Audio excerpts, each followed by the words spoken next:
but the sound before the fury of those who are oppressed. Oppressed people's nation. I'm only here for the people. Hey, this is Sister Brown, and I'm back in town here at OPN Nation Talk.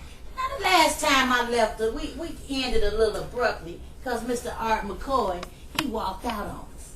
And let me tell y'all, he back.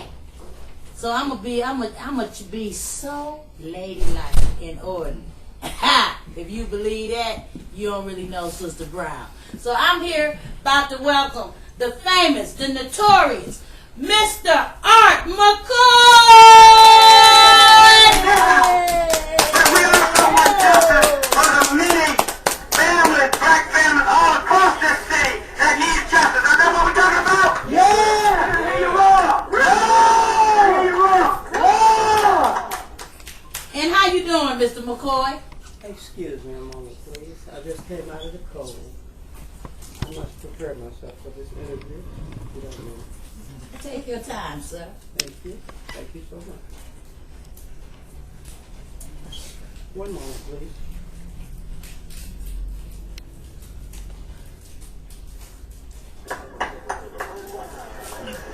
I want to say again, we need your information. If you have a cold case or a missing person that we don't know about, please let us know so we can help you, so that we can add it to our website. If it's not added anywhere else, it can be added to Black on Black's website. It can be added to Survivor's website. Please give us your information so that we can help you to the best of our ability. We need to know that your loved one who's missing or your loved one that's a cold case. Please, we need... I guess champions have to get prepared when they about to go into a match. So I guess you had to get prepared, and I'm glad I gave you what they call, that's grace time. Because, during that time, that was considered you was down, because you really was, you was getting your hair together and getting your emotions together. But how you doing, Mr. Art McKoy? I'm doing fine, Miss Donna Brown. By the way, Yes. I didn't think you were coming to interview me because I've been waiting on you half an hour, and you were late. But I'm glad to see you because I was beginning to think that you didn't want to come. You was a little scared to interview Art McKoy. Oh, well, I'm glad you didn't get settled on what your thinking was about. Because one thing about old Sister Brown, it ain't nothing that she feel but the God of Israel. No man walking make Sister Brown feel so.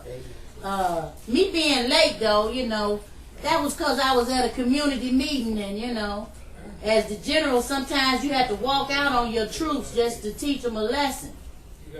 You taught me that every once in a while you have to walk out on them. See if they appreciate you. Let them see if they can do it on their own sometime.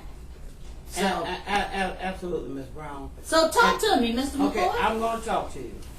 First of all, I regret that I walked out on the interview with you last week. I thought that you were a wannabe Sharon Reed, and you know how I did her, so I walked out on the interview. I apologize to the millions listening and the millions watching. I apologize to you for walking out on Miss Brown, because I tell you something.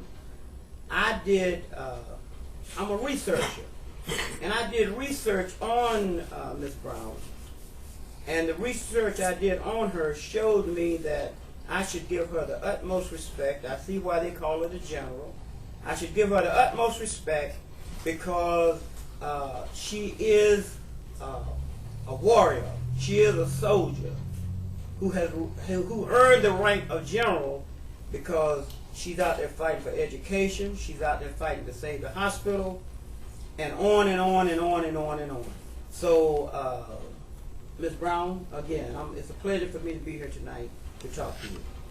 And I accept your apology, and as I do all my guests, I shake their hands. You will be no exception. I love you. You actually are, when it comes down to it, you've actually kind of shaped and molded me into the person I am today, because, see, only through direct leadership of seeing somebody out there. Martin Luther King, he was great. Don't get me wrong. Malcolm X, he was great. Rosa Parks, she was great. But Art McKoy was somebody I could touch, and I could see the greatness. I could be part of the greatness. So, you know, I know every once in a while I might get a little, as we want to say, radical. But remember this, you're part of this radicalness. From just watching you and how you've always been out there on issues, and it didn't matter whether it was a big issue or it was a little issue. The fact that if the community brought the issue to you, you addressed it as a man, and I want you to know I've always respected that in you as a leader, and that's why I came to your group to follow you as a leader, because you've always